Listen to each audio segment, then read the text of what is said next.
Futureproof is sponsored by Carrot Events, showcasing your company values with high-impact, bespoke events.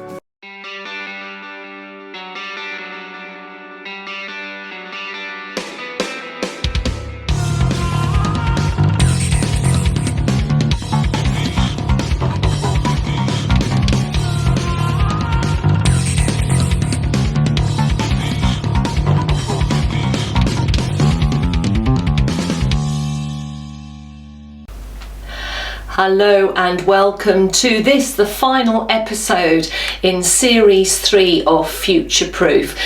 Each series has 20 programs, and every time I've tried to cover a very broad range of business and talked a lot about emotional intelligence, and the whole purpose of these programs are to inspire and indeed to empower.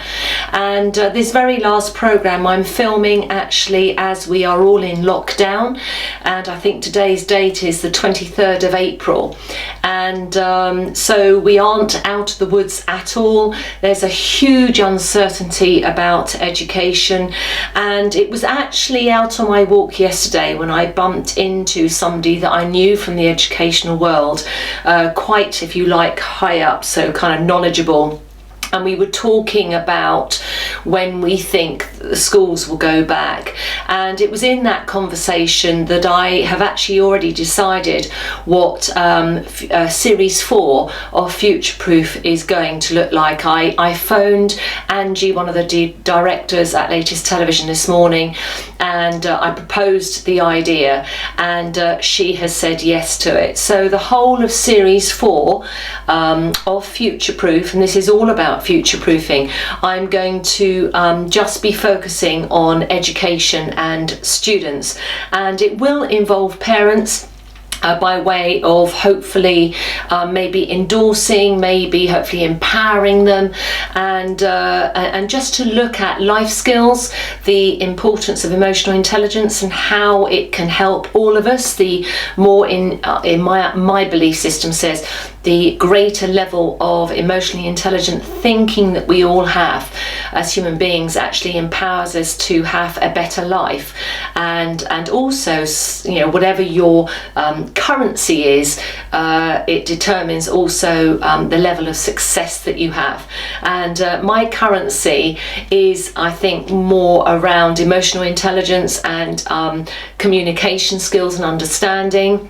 And there's a great saying that, you know, through all of our pain or what have you, our mess is our message. And the reason why I'm so passionate about teaching all of this content is because I just say to others, and I say to myself, if only I had known it when I was in education, if only I had understood some of this stuff when I was younger, I wouldn't have had, if you like, so many painful experiences. So it comes from a place of not wanting people to maybe go through what I went through, but also, you know, I'm married to a chartered accountant, so his currency is of course money. We all have different currency, I believe, and so when I talk about I think you see my show reel, when I talk about people of higher levels of emotional intelligence basically earn more money, that's just one currency, but I basically have a much more fulfilled life in my understanding of emotional intelligence than I otherwise would have.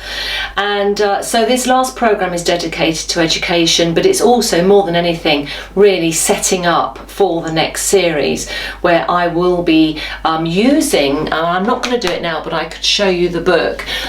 There's a lot of work that I have done in education, not just as a teacher, but as a business consultant.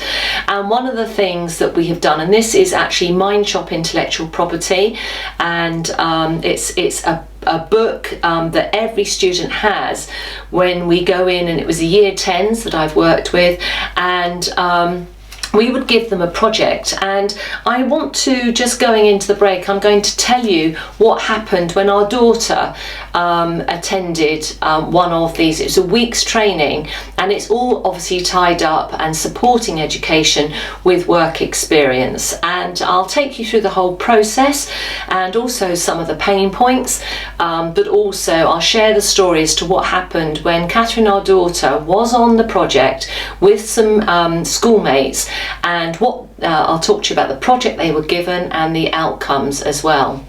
So it's called the Excellence Programme, and this particular booklet is geared towards year 10s. We have done workshops in the junior schools as well, teaching them problem solving skills. I have worked with Young Enterprise. I've headed up the company program at Lancing College. I've worked in state schools where I've gone in for training days where students have been given a business to set up, and I've been an advisor. I've been on Dragon's Den at Brighton University. I've spoken at Enterprise Thursdays at Sussex University. So I've really had years of dipping in and out of education. But this particular training session that we do, and this is what I'm going to be working from in series 4, so I'm not selling you anything, but I'm going to be talking through all the problem solving tools that the students were using by working through this manual. So Catherine, when she was in year 10, there were, I think, 6, it was either 6 or 8 from their school who were chosen to be part of this program. The program can only have a certain number of students in it because businesses cannot cope with having too many students working in their business alongside the day-to-day running of that business.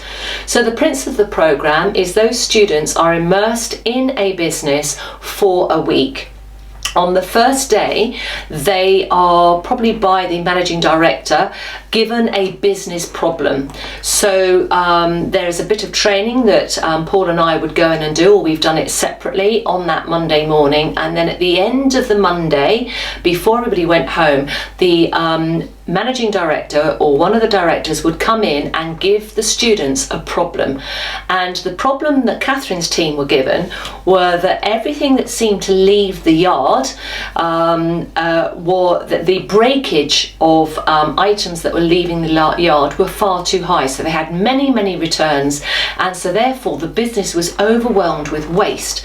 And you have a waste of product, you have a waste of money. So that's the problem that they were given. How can you stop us having so many things leaving the yard that are broken or there are errors there?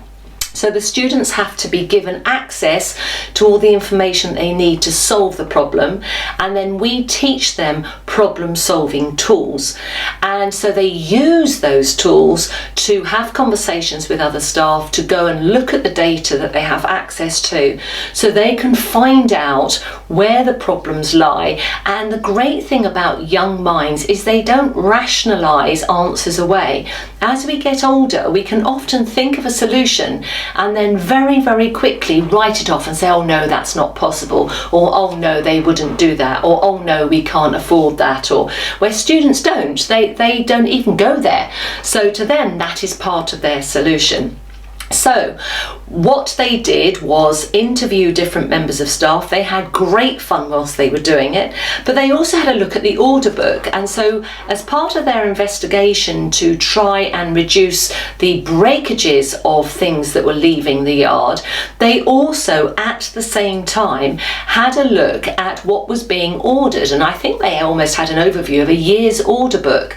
And from there, they also came out with a little gem where they realised that as stuff was being ordered in bulk into the yard, as the orders were being carried out, they realised that whatever was breaking leaving the yard, there was an awful lot that was ending up in the trash tin before it even got into the vehicles to leave the yard. So there were two things going on here. There was a waste of things being cut to size, and then also the waste of basically returns of errors and things going wrong.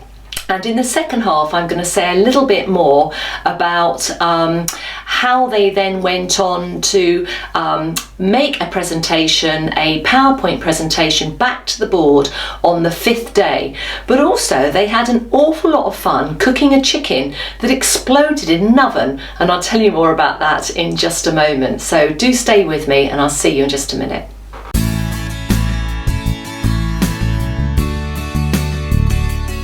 EQ, emotional quotient, is better known as emotional intelligence. It is a tangible tool that can sit alongside your services or your product, and it can be taught. Leaders with high EQ have less stress, they're more effective, and they earn more money. There's a great saying, just because we have pains, it does not give us permission to be a pain. I believe that teaching emotional intelligence has a direct impact on your sense of success and your net profits. EQ will empower you and your workforce to drive the change that you want. Change brings transition. EQ can help unpack what's holding you back and speed up that period of transition.